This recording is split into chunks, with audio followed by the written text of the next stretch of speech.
Thanks very much for that powerful presentation. You can see kind of where we're going with this. We're looking at the different aspects of Washington's addictions to war. We've talked about economics, we've talked about NATO, we've talked about a number of issues, but there's one really important component that we absolutely cannot forget, and that's the role of the media in perpetuating and propagandizing and turning this into kind of a mindless state of jelly brains in the U.S. And when we were planning this conference, we could think of no one better who's seen the spectrum, who's seen the totality of the U.S. Mainstream media and its alternatives than someone like Rick Sanchez, who has a long and storied career in the U.S. media. Everyone recognizes his face and has for a long time, but he's also a brilliant analyst of the media, and he's got a lot of very important things to say. Rick Sanchez.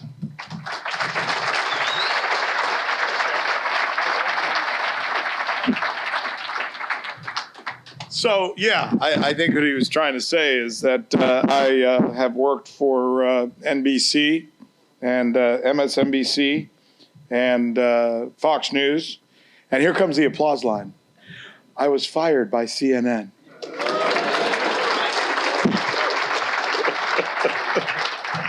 So it's funny because when Dr. Paul and Dan reached out to me and asked if I was willing to come here and speak, I couldn't help but wonder why they wouldn't want, some of the cool kids, man. I mean, why? Listen, you could have Anderson Cooper, you can have Cuomo, Rachel, the Tuckster, and when I asked Dan and Dr. Paul, they said, no, we actually kind of prefer you on this one.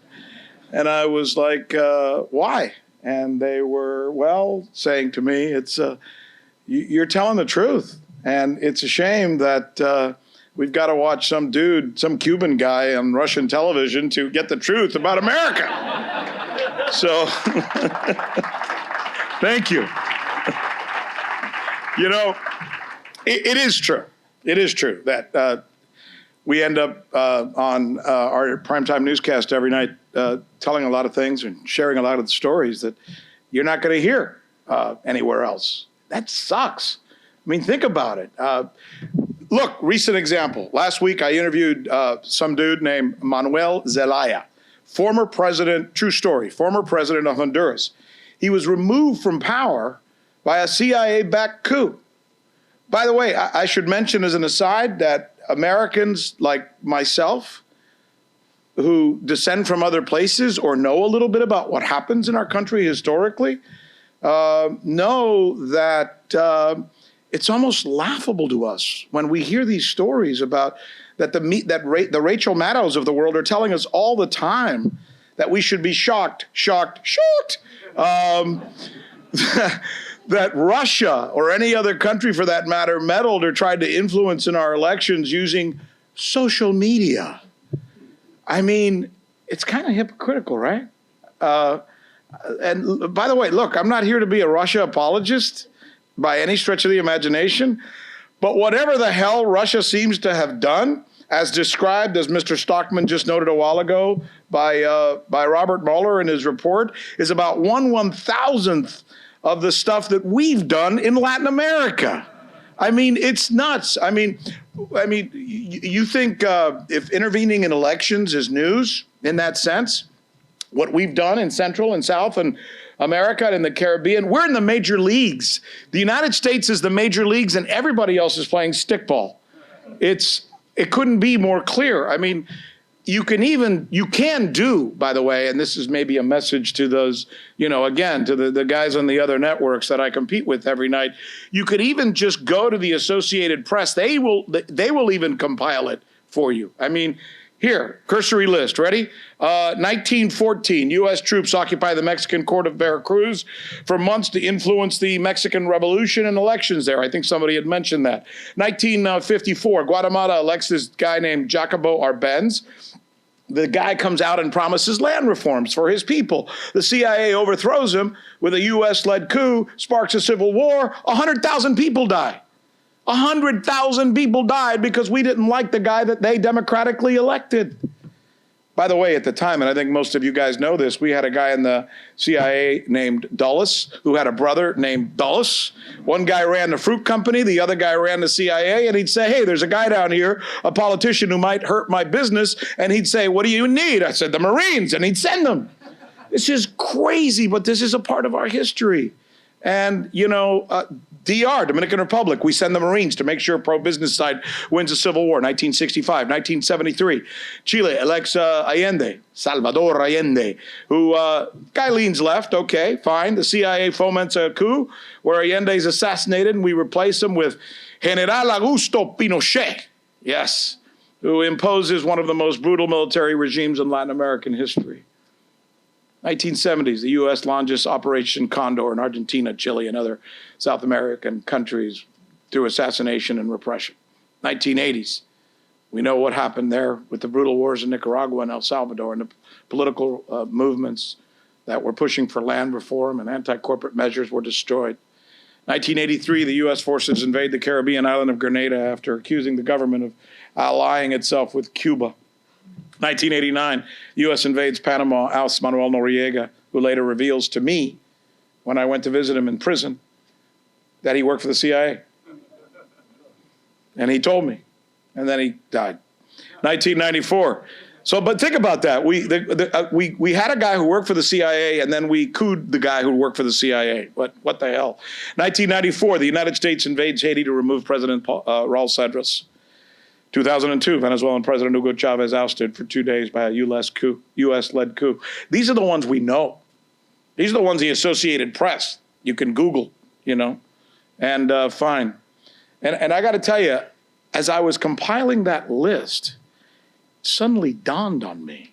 Isn't that funny? Because, you know, you do this for a long time, and you cover a lot of stories, and you start to realize, or you start to forget some of the stuff you've done. As I was compiling this list to do this story, right, Dan, that I had on last week, Friday, by the way, I think it's up to 700,000 hits on YouTube or something like that, which is pretty cool. I started realizing that I covered a lot of these as a correspondent for CNN or for NBC, you know, when I was a reporter. I was in Haiti. I covered the Contra War in Nicaragua and El Salvador. I was in Cuba. I was in Venezuela. I was in Guatemala. I interviewed Noriega after the invasion. I went in with the 82nd Airborne during the invasion of Grenada. So in many ways, I look back at my own career now as a correspondent, as a news reporter who's, you know, I guess covered a lot of stuff, you know, and I kind of see my own culpability in covering these stories. And not because I did anything wrong. I was a good reporter. I could get to the scene, interview the right people, and tell you exactly what was going on. And I could tell you all the stuff about the kill count and the information about where we were. But you know what I didn't tell? You know what I didn't tell? Context. That's what we don't do sometimes. We go in ramshod, but we don't give context as reporters. And look, I mean, look, in the end, it's not fair to say that everything that we as Americans have done has been a nefarious act. History happens. You could argue that there was a time when it comes especially to Latin America where the United States felt like we're the big brother, this is the little brother, and we can push him around. We're doing it for his own good to set him straight. I get that. There may be some of that. But unfortunately, speaking as a reporter, speaking as someone who is a refugee to this country, who was born in Latin America, I can tell you that doesn't excuse the damage that's been done in a lot of countries. Countries in Latin America that are ruined to this day because of actions that really had more to do with power and might and greed than just about anything else. And then you ask yourself, does the United States still engage in this type of meddling, this type of intervention? You know, do we still secretly remove elected presidents, friggin' presidents who were elected? Do we still remove them by coups backed by the CIA, despite what we promised with the Church Committee in 1975 when we said we're just not going to be the kind of country that does this anymore? Yeah.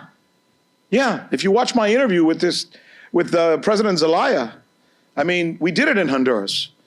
He was removed by a military coup. 2009, we removed somebody with a military coup. Where the hell is that story? You know? Fomented, of course, by the CIA and some Secretary of State. I think some of you guys might know her in here. Her name is Hillary Clinton. I just did a 3-part series of the interviews with this dude, Celaya, and he took me through what his history is, the history, and what became of his country. And I think what became of his country has been quoted now as I think our president calls it a shithole country. And here's what maybe Mr. Trump and many in the media won't tell you. We made it a shithole country. We made it a shithole country. Honduras today is one of the most dangerous countries in the world. And because of that, it sends more immigrants to America per capita than just about any country in the world. They weren't coming here before we did that. They were happy there. In fact, their economy was doing pretty good. See, those are the unintended consequences of our foreign policy. The unintended consequences of our foreign policy, which isn't good for most of us Americans, but it's good, as we know, for the few, and especially those in the business of war. Did you know that the military installation that we put in Honduras post-coup is now one of the biggest in the world? It's huge. Or huge, right? You know why we tell these stories? Because we should, because we can, because it's the truth, and because I think just about everybody in this room loves this country. You know? I guess Cooper, Cuomo, Maddow, Tucker, those guys love this country too, I think, you know? I'm sure they do. I wish they'd love it enough to tell us the truth, though. You know, that's the real sign of love. It's like a mom or a dad who disciplines their children. You know, if they're doing something wrong, if they're bringing D's and F's, you got to tell them. Maybe they're not allowed. By the way, with those guys, it's not about what they tell you. It's really about what they don't tell you, right? It's really about what they don't tell you. You know, it's funny. I often tried to tell these stories at CNN when I was there, because I had like the highest ratings on CNN, which was really weird. I also had the youngest audience, and it always gets shot down. It was always like a fight just to be able to put stories on the air that I knew were important. And then Penguin came and offered me a book deal, which is really cool. So I was excited. I signed a deal to write a book for Penguin, and I wrote a book. But in my contract, CNN had the right to review the book before it was released. They had to go through the entire manuscript and redact and redact. And they said it was for legal reasons. And I included a chapter in my book about everything I just told you, the history of the U.S. interventions in Latin America. They took it out. They said, you can't say that. I said, why can't I say that? They said, we don't talk about that. This is the guy who runs the ombudsman, the guy who runs standards for CNN. Some standard, huh? We don't tell the truth. Omission, man, omission. The lie of omission. In journalism, it's what we don't say that becomes our destiny. It's what we don't say that becomes our destiny. For example, you want to do a story about Russians trying to influence the elections through social media? Fine, it's a good story. We should do that story. If the Russians tried to somehow influence Americans in Pennsylvania and Wisconsin and Michigan, as we've heard, it's a good story. But where's the story about our interference in elections in Iran in 1953? Where's that story? That gives you perspective of why we're having the problems that we have today with Iran. What about the fact that we literally installed Boris Yeltsin, a fall-down drunk, as the president of Russia, and then bragged about it with a big giant cover story on Time magazine saying essentially, look what we did. Hey, cool, we got this drunk in office to be the president of Russia so he can, kind of run things over there, you know? What about the fact that we also tell only half-truths? Benjamin Franklin said something interesting, right? He said, providing only half the truth is really a bigger lie. So where's the mention of the UK interference on behalf of Obama, or Israel's meddling on behalf of Romney? Why weren't those, stories that were covered by Rachel Maddow every single night for 50 minutes of her 1-hour-long show? I mean, and for that matter, can you be elected for a seat in Congress without the tacit approval or being heavily influenced by Israel in this country? Where's that story?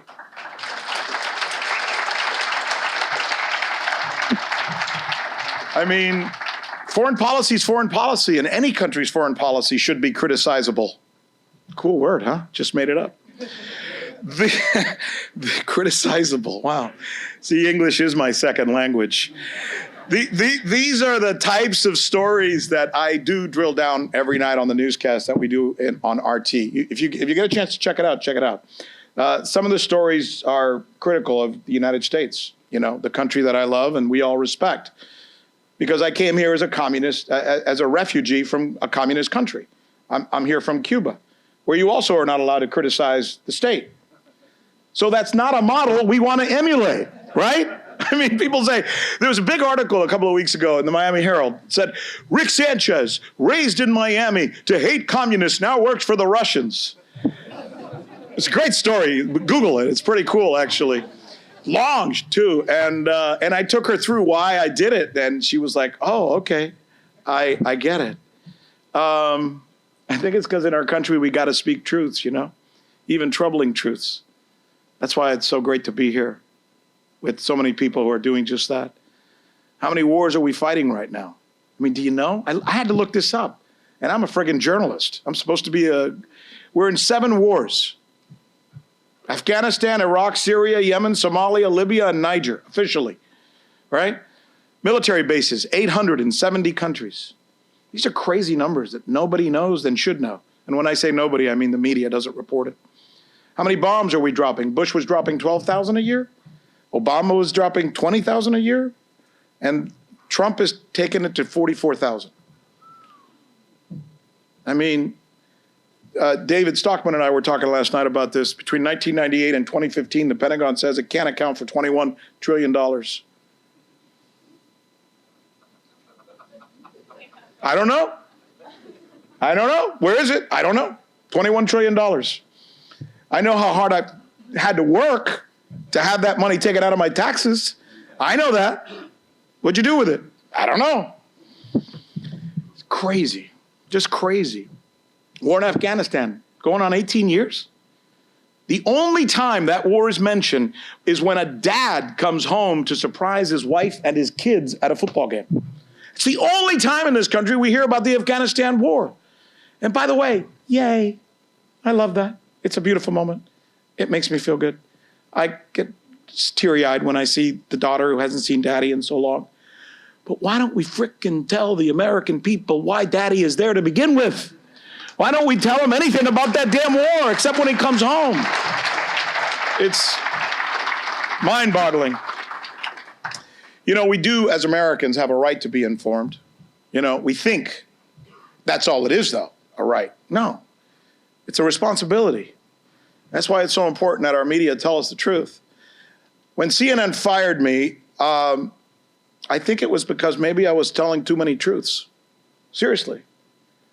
By the way, that was painful. Got to tell you, you lose your salary, you lose your livelihood. My wife and I and my kids, we lost our home. I had to suddenly try and find a way to make ends meet. Went back to Miami, like all good Cubans do. And I taught high school at 6 o'clock in the morning, actually, I had to wake up. And I did a radio show on iHeart, sandwiched between Hannity and what's his name? Rush. Yeah, exactly. Yeah, good. Everybody knew right away. Oh, yeah, I know what comes after him. Then I did a show in Spanish, doing my laka thing. Because my mom and dad don't speak any English, so it's the first time they've ever been able to watch me on TV every day. It was kind of cool. And while I was at it, I partnered with a couple of doctors and we founded a healthcare company, which was really good. 4 years ago, we started this new company in Miami helping people. We started with 1 clinic. Now we have more than 50 across the state. This is really cool. Last week, Inc. magazine ranked the company, Cano Health, which I'm one of the founders of, the #1 fastest growing healthcare company in America with revenues over $300 million. I know, it's pretty cool for a refugee. So while I was out of the national conversation, I watched the media landscape during those years. The papers were dying all over the place. CNN, Fox, MSNBC, doing basically what I came to know as, or call, reality show news. Because that's what it is. It's reality show news. And being controlled by corporations and trying to outscream each other with endless panels talking about what Trump tweeted over breakfast that morning. And it was tough for me to watch. It was really tough for my wife. She was like, shut it off. You're not doing that anymore. But look what they're doing to our profession. They're not communicating. And she was always looking at me like, you're a healthcare professional now. Enjoy it. You know, it's if it's in your gut, man, it's in your gut. You know, what do they say? Don't die with your music still inside of you. News didn't used to be that way, by the way, but something happened. You know what I think? Something happened as an older guy who's done news for many years, as a correspondent and watched it evolve. Something happened post-Watergate. See, after Watergate, all of us guys my age who were starting in the business, graduated, University of Minnesota, go Golden Gophers, journalism degree, ready to go, got my first job. And then I saw what happened with Watergate. I think a lot of us went in there and we wanted to be crusaders. But sometimes you can't be a crusader without context and perspective either. And I think a lot of reporters pushed too hard. And I think they tried to turn every business guy into a crook. Every politician was corrupt. Not every politician is corrupt. You know, not every business guy is on the take. I think the media kind of back then, early 70s, overplayed its hand, which is what got the backlash from a lot of people in the business community and from the right, who were saying, look, the media is getting crazy. They do have too much power. They're being unfair. And just because you're a businessman, that doesn't mean you're mean or evil or corrupt. But I think that's where the whole Rush Limbaugh and eventually the whole Fox News thing started. And I think it had good intentions. But that then turned us into Fox News from the right, MSNBC news from the left. So you have MSNBC and you have Fox News telling their truths, right? Their truths, not the truth. And that's in many ways what's happened to our business. It went from, you know, two guys take down a president, then everybody wants to take down a president. The media becomes a little too strident. Somebody comes in and says, wait a minute, we're going to back off. We're going to create our own media kind of look. They go far to the right. The media says, oh, you're going to go to the right? We're going to go to the left. Now we've got, you know, what we have. And on top of all of that, both of them are all pro-war and pro-empire. So it's so confusing to watch what has happened. But it's worse, really, when you consider there was a time, old enough to remember, where if a salesman, and by salesman, you know, a TV station has to sell commercials and all that crap, right? So if a salesman walked into the newsroom to try and pitch a story from an advertiser or to try and influence the news, he could be fired. He would literally be fired if somebody found out he did that. I remember cases where our news director, right, got into a fist fight with a salesman who came into the newsroom. I mean, he tried to kick his ass because he was coming in there to influence the news, because you just don't do that. There used to be a wall between those two. Today, sales departments essentially control the news. It does. I mean, have you checked to see who sits on the board of companies that own CNN, Fox, the New York Times, CBS, ABC, NBC? It's going to scare you. And let's close the loop, right? You know why they don't want you to, you know why they don't cover endless wars and the waste of your taxpayers' money? Because they got Raytheon sitting on their board. Of course they're going to, if he's sitting on your board, he's influencing your company. And yes, it does filter down through interlocking. If they don't do critical stories on how we're poisoning our kids with chemicals in our foods, it's because there's a guy from Monsanto sitting on the board of these companies. I mean, duh. If they don't explain the disastrous effect of our horribly corrupt, in many ways, medical insurance system in this country, where we overpay for what the rest of the world gets much more cheaply, it's because conglomerate insurance companies are sitting on the board. This is interlocking. And it used to not reach the media in that regard, but it is today. And it's there for you to see. So if you wonder sometimes, well, why didn't he tell me that story about this guy Zelaya, who was ousted by a CIA coup in 2009, which is not that far, you know, that far back. That's why. Why do they get in trouble for mentioning these stories? Well, it kind of feeds down, right? So how did I end up back in the national conversation? Good question, Daniel. Just about the time I was getting settled in Miami and I'd created this healthcare company, some guy reached out to me with a really long, unpronounceable Russian name. Mikhail Solodovnikov was on the phone. Yeah, right. You say that 20 times, right? Misha, as I've come to know him. And he said he was just asking himself, what the heck ever happened to Rick Sanchez, right? Because I did kind of disappear for a long time. Misha had already built RT America into what was a legitimate alternative to what I just described. But last year, he lost his main anchor. A fellow named Ed Schultz, good man, decent man, nice guy. I'd known him throughout my career as a colleague, great communicator, but he passed away. So Misha reached out to me and I immediately said no. And I told him my plate was super full. Deep down though, I had that music still playing, right? The music was still playing. So after a series of meetings, we realized if not now, when, right? It's probably never been as bad as it is now.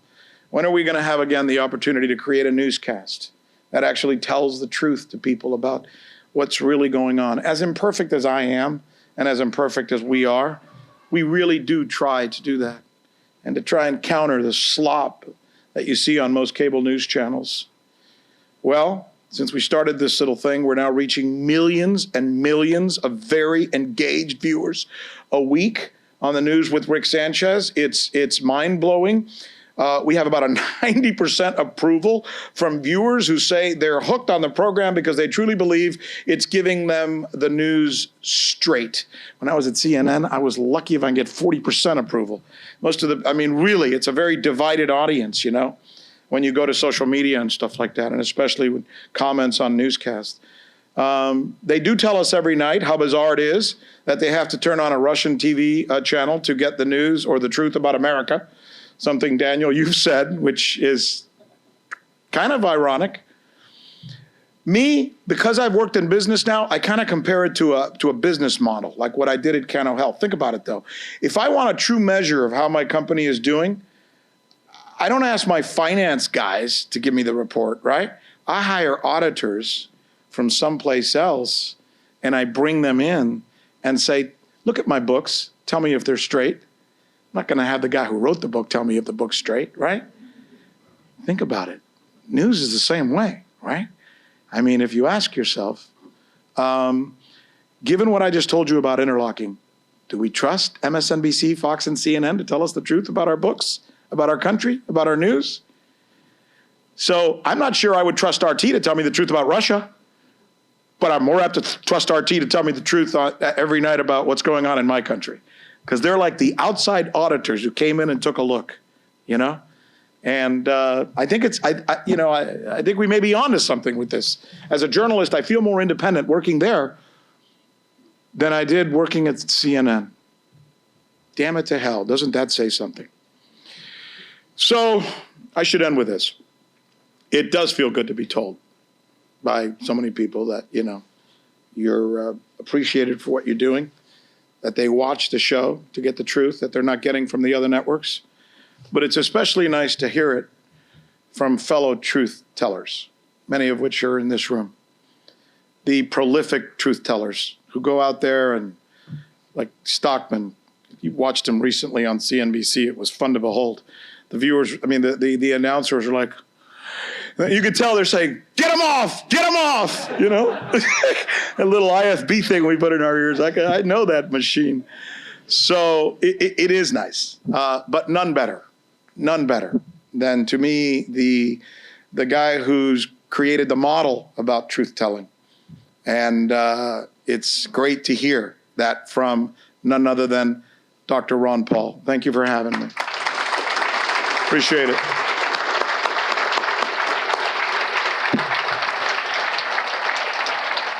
And thank you. God bless. Y buenas noches.